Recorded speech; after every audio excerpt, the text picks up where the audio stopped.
start. To these 11 crore workers in non-informal enterprises,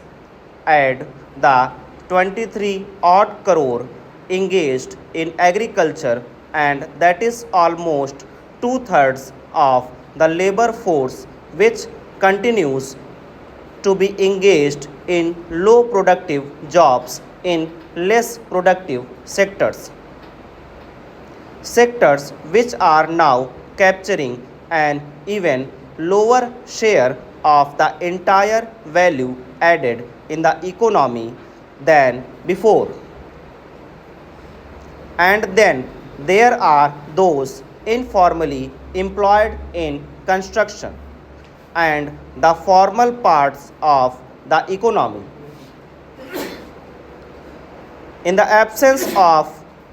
low or semi skilled job opportunities in the more productive formal manufacturing sector and lacking the education to enter the more skilled forms of formal employment in both manufacturing and high end services.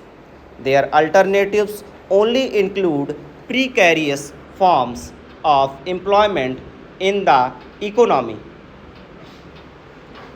It is perhaps no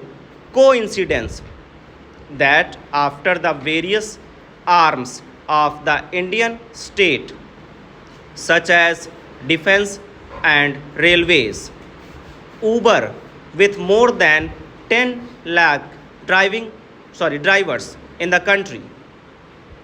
now ranks us amongst the largest employment generators in the country, followed by companies like Zomato and Swiggy, which together have more than 6 lakh delivery personnel.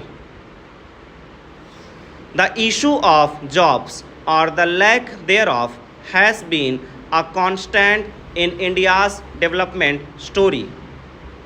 not just restricted to the ruling dispensation, but what has changed in recent years is the youth bulge. The rising labor force participation rate, especially of women, as financial distress pushes them into the labor market, the dwindling share of value added by the informal sector, and the growing capital intensity of production in sectors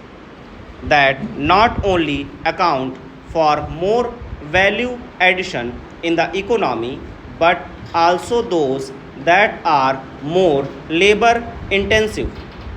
in nature. Add to that the fall in migration, the decline in railway passenger traffic, both